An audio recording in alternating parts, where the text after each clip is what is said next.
Hi, welcome back to another episode of Shine Bright with Sabrina. Question: how can writing and yoga be a prescription for healing? Well, we're going to answer that question today. That's what our topic is about, how writing yourself back together again. And it is my pleasure to introduce to you today Dr. Sarah Jefferis. She is a TEDx speaker, an author, an editor, writing coach, and a yoga teacher. She is the CEO of her own writing business entitled Write.Now, and that's WRITE, Write.Now. And she believes that writing is medicine. Dr. Sarah, say hello to my listeners and tell them a little bit more about you. Hello, listeners of Sabrina's Beautiful Shine podcast. I'm so grateful to be here. Thank you. A little bit more about me. I am in Burbank, California, although I grew up on the East Coast. I believe that yoga is for everybody at every size, shape, age, race, religion. I believe that writing can actually help us heal ourselves.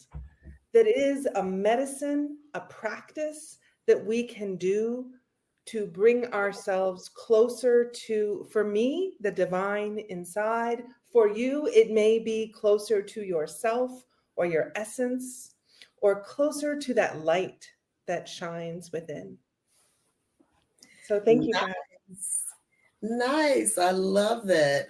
So I do some writing, not always for other people to read.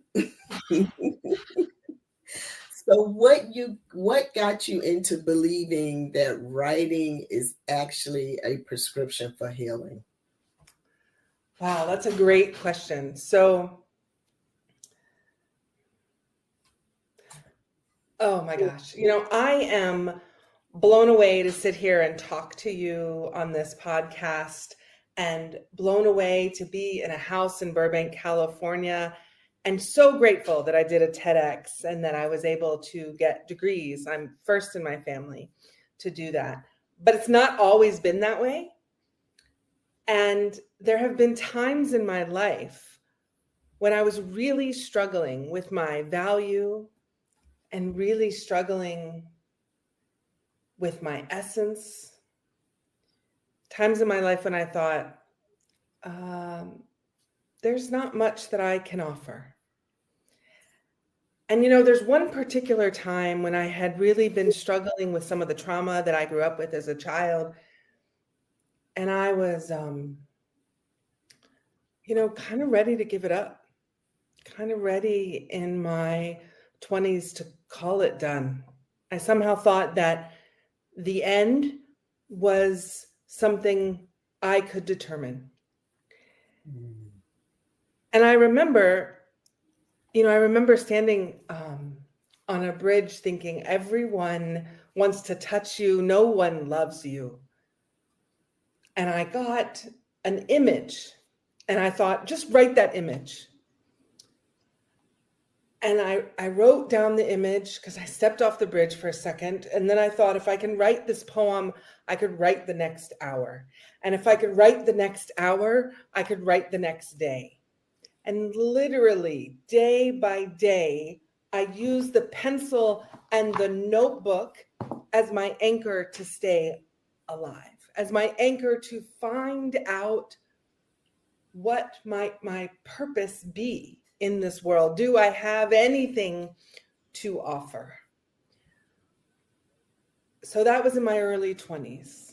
Since then, there have been both beautiful and crazy, horrendous moments where writing was, again, the place that I could practice what I wanted to say, a place that I could write a letter to the dead because I wasn't brave enough to tell them I loved them when they were alive, the place that I could write a letter to people who had crossed me and say, you crossed me?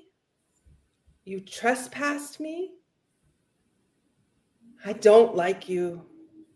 But for me, I'm going to forgive you. And so I could write forgiveness before I could speak forgiveness. I didn't grow up with a lot of privacy or embodiment or light, but the page became a home where I could find all of those. And I noticed that the more I worked with clients and small groups, that if I offered writing prompts to other people, they felt like they could honor their wounds without worshiping them, that they could forgive people who had crossed them, and they felt a little bit stronger. That's so good. That's so good. It was so much there to unpack. But, or should I say, and I'm going to go to a writing to provide writing prompts that help people with forgiveness and help people with their healings. Can you give us one or two writing prompts? Just something as a tip? Absolutely. So the first one is I had to think about and write some mantras, because some of us have anxiety when we come to the page. Some of us think the page has to be perfect, or the page will, the blankness of it like reverberates and is too bright, right? And so I feel like a writing prompt can at first be a sentence that we repeat, an affirmation, if you will, that we might try on. So the first one for me was, I now release turning anger and aggression against myself. I now release all feelings of hopelessness and despair. I now release them. Because for me, writing is a practice. That's why the business is called Write.Now, because I think we all should be writing in this moment now. So another wait a minute. Yes. I need that first one over again, because some of my listeners are like me. We can't write that fast. Okay. We can write, but not that fast. So tell me what the first one is again, and then tell me the second one a little bit slower. Of course. So for me, the writing prompts, the ones that help me start in the beginning, are affirmations and then questions, or affirmations and then sentence stems.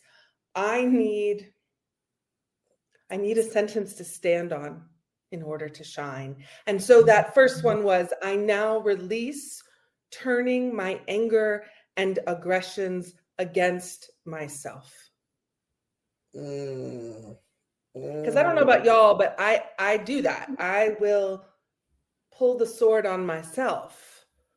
Yes, we are. I say we are our biggest bullies. Yes. We bully ourselves worse than anybody out there can. Yes. So this release, you are out there beating yourself up. I'm not good enough. I'm not this. I will never be this. You might want to take this writing prompt down and start writing. I now release turning my anger and aggression against myself. Woo, that's a good one. So what's the second one that you said? Another one was, I now release all feelings of hopelessness and despair. Oh, wow. And when I first started doing this writing prompt, I now release all feelings of hopelessness and despair, I didn't actually believe it. It's not like a sentence I had to be like, okay, I'm free, I now release. But I knew that if I wrote it 10 times, that maybe 3 of my fingers would start to believe it. And I knew enough research to know that repetition, right? That repetition is the beginning of possibility. So that if I wrote it 10 times, I might believe it for 5 minutes. I now release all feelings of hopelessness and despair for 5 minutes. And then I would move to writing prompts that were questions, because, you know, they say the quality of our life is determined by the quality of the questions we ask. True. And so some of the questions might be how, because how is always better than what, right? How is it possible to create more joy? Oh, that's a great one. Yes. Because once your brain starts thinking that question, how, then it starts to, well, let me figure out how to make this work. How can we make this come to fruition? So great question. How can I love myself more?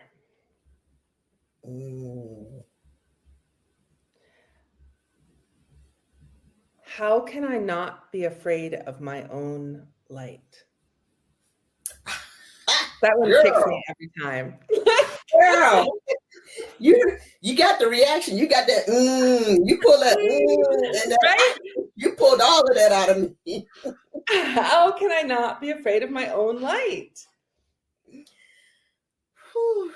I'm gonna let that just sit and marinate for a second. Mm-hmm. How can I not be afraid of my own light? Oh my God. That is so good because there are so many people, and especially women, that are hiding who they are because they are afraid of once they shine bright as they are, other people will not be able to handle it. Yep. But sweetheart, look, let me tell you, if you're listening to us today, shine bright. Stop allowing other people to dim your light. Stop allowing other people to say what you are capable of doing, and stop allowing other people to be the ones to cause you to shrink and not live out your purpose. Woo! That's a good one. That is a good one. That is a good one, right? Because I think we as women are taught to be afraid of our own light. Yes. Right? And so we automatically dim it down so that you will like me or receive me or love me. Right. Right. And instead, we do have the opportunity to trust that light. For me, that's about like trusting the spirit. And trusting myself. You know, I trust that my future self will catch the one that is falling. Right? That's good. I had this conversation. I held a workshop last week, and that was one of the things we talked about, the fact that as women, we tend to seek external validation versus internal validation. Well, we know the answer. We know the answer, but we are out here. Do you like me? Do you love me? Is this good? What do you think? It's time for us to stop doing and start trusting that internal, because for some reason you were given that, so that means you're supposed to be doing it, and it wasn't given to anybody else, so of course they're not going to understand it. Right. And sometimes people would discourage us, and it's not because they want to harm us. Sometimes it's from their own insecurities, and they call themselves keeping us safe. Now, that's not always the case, but sometimes that is the case. So, whew, that was good. That was good. And also, I think the light that we dim or are nervous about, it will require us to live more boldly. It will require us, for me, to do more writing and more yoga. It will require me to be more embodied. And so sometimes, you know, myself included, I'm like, okay, light, like, okay, like, right. I'm a little tired today. I think I'd like to like, right. Because when you say shine, I hear accept the creator inside of you. I hear stand in your power.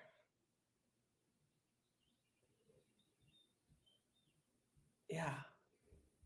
Look, I'm being quiet. Go ahead. Well, I also hear stand in your power even when your legs are shaking, right? Or your voice. So, shine is both an invitation and a command.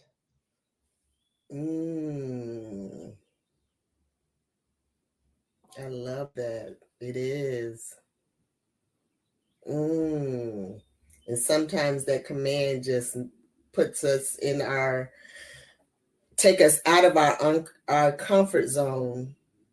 So instead of being obedient and following that command, we try to ignore it and act like I didn't hear that. Nope. Wasn't nobody talking to me. I didn't hear nothing. Yeah.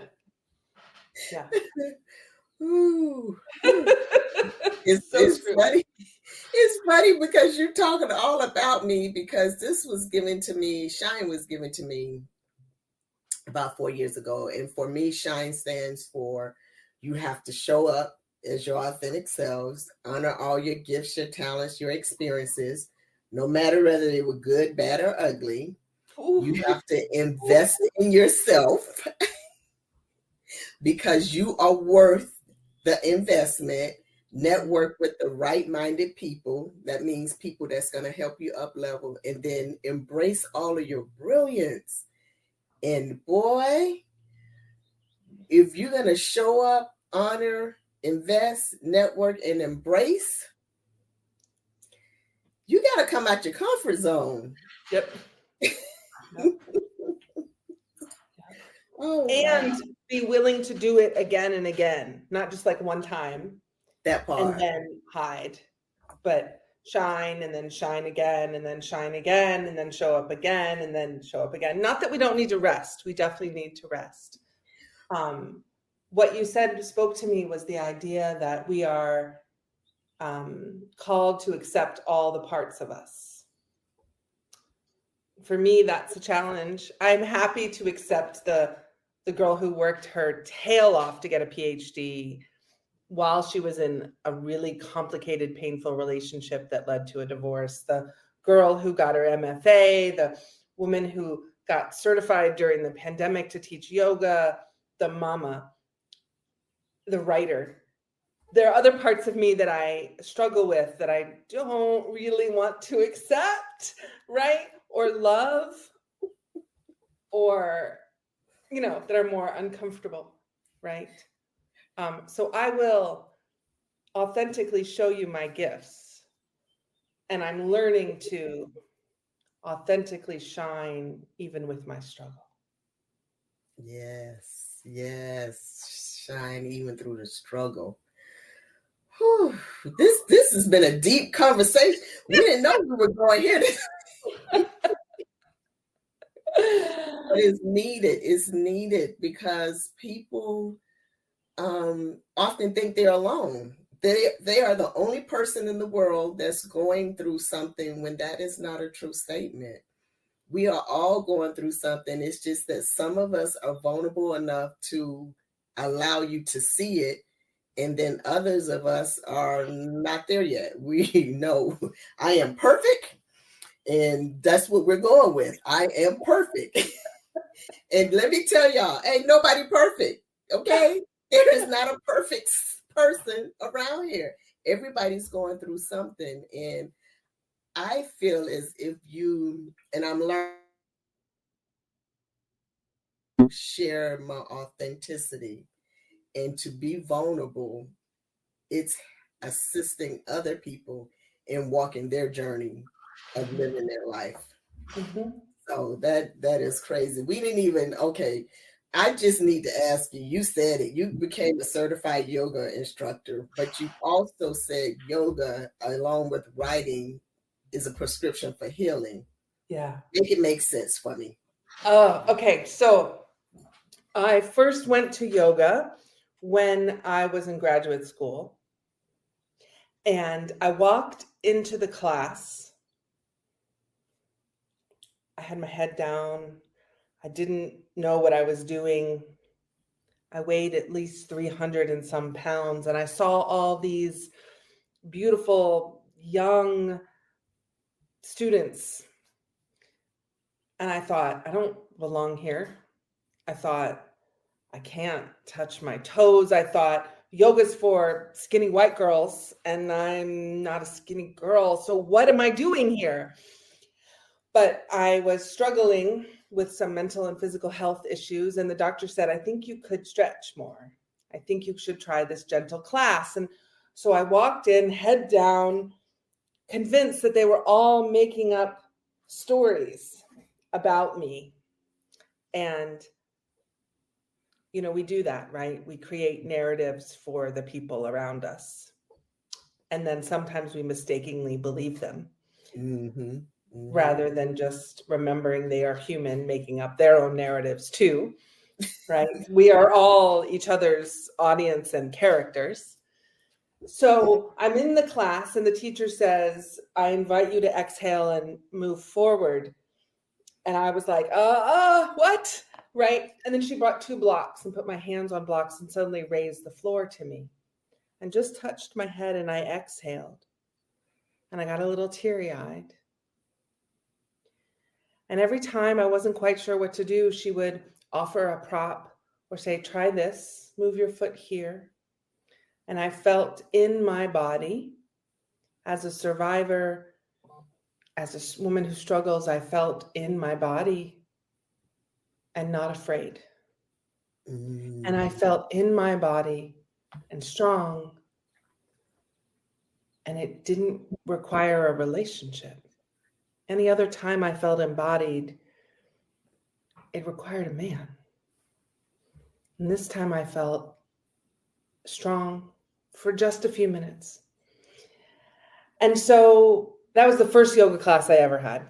And I learned that if I could trust my breath, if I could exhale a few times a day, right? Consciously, just a, right? Like a deep exhale, that the day got a little bit better. And then in the class, we would meditate, just close our eyes for a few seconds. And I remember thinking the first time she said that, I don't close my eyes in a room full of strangers. Like, you're out of your mind. Like, I was like, nope. Right. So I kept like a really kind of like, just look down, gaze kind of thing. Right. But then, I began to like sort of close my eyes and then open them, sort of close my eyes and then open them. And just try to like be on the breath. Right. And so then I kept going back to different classes and having sort of a love, frustrated affair with yoga, finding what I could do, finding what I couldn't do, finding different kinds. And then during the pandemic, I was in New York and everyone was like making bread and praying and writing. I was in upstate New York and I was like, well, I'm going to like study, right? I'm going to study because I'm by myself. I mean, I had my kids, but I was like, I'm going to study. So I did this online writing yoga training class. And it was for vinyasa and yin, which are very reflective, interior, slow practices. And I realized that the more I came to yoga, the more I could slow down. Rumi says, the quieter we are, the more we can hear. So yoga for me, and I believe for others, allows us a space to be quiet so that we can hear what to do with the light. Coming to California, I feel so grateful to be teaching in a yoga studio called Bloom Loft on Sunday mornings, if you're in California, those listeners.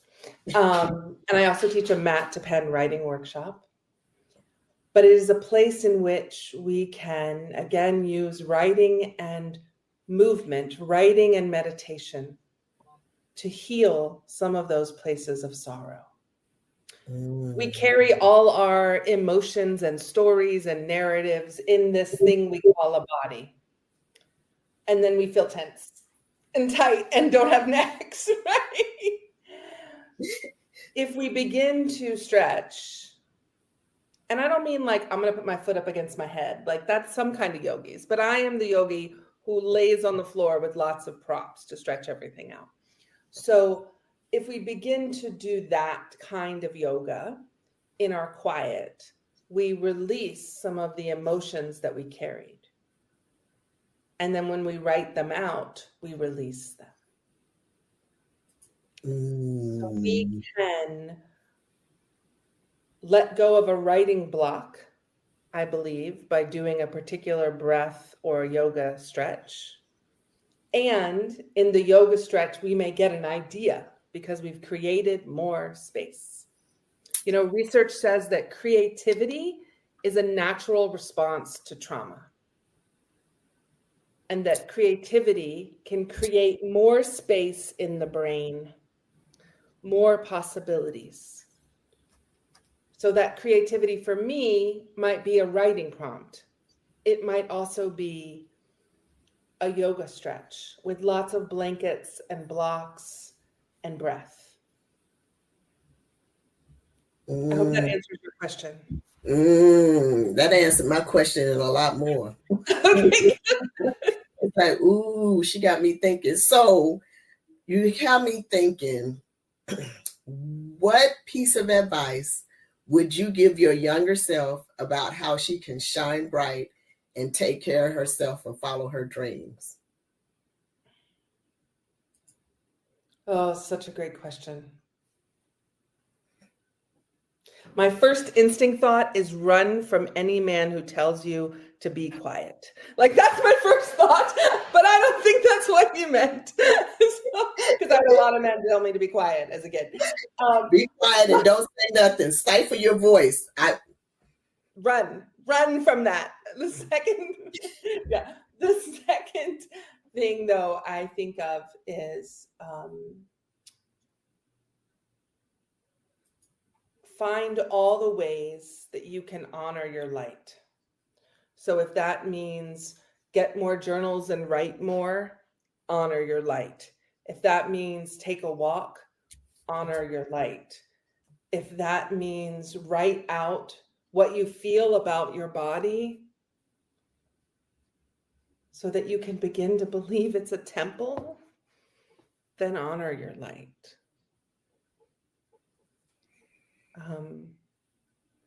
The other thing I would tell her is to love herself more. Yes. And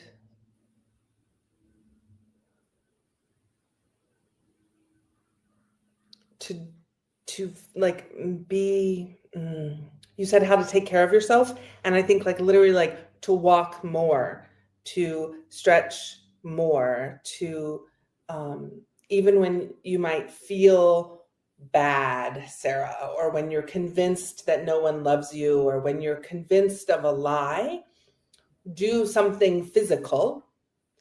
Because for me,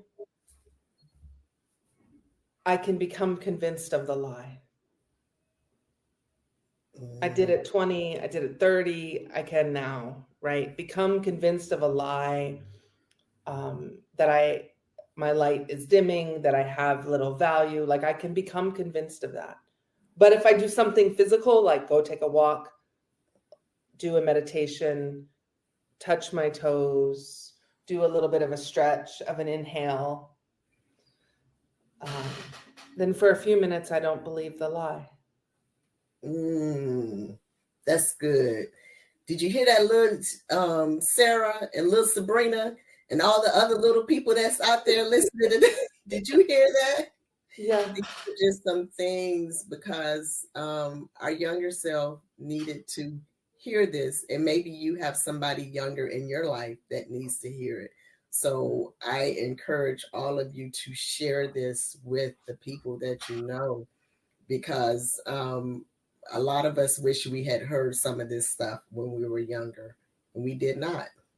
So you have given us so much information today, and I know people are going to want more information. Tell my followers, my listeners, how they can reach out to you. You can find me on Instagram at Dr. Jefferis Write.Now. You can find me on TEDx. It's called Writing a Prescription for Healing. You can find me on Facebook at Dr. Sarah Jefferis. You can find me on LinkedIn, Dr. Sarah Jefferis. I am more than happy to talk with you if you are writing a book of poems, if you are writing a novel, if you're writing a memoir about some crazy, wild thing that happened in your life. I'm also happy to come do a poetry or writing workshop for your community. I create the Mat to Pen project as a way of helping individual communities move from post-traumatic stress to post-traumatic growth.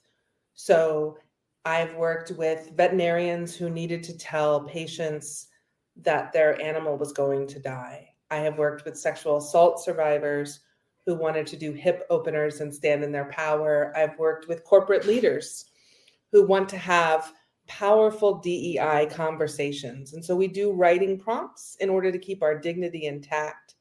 And we do breath exercises in order to release our biases and begin to work together.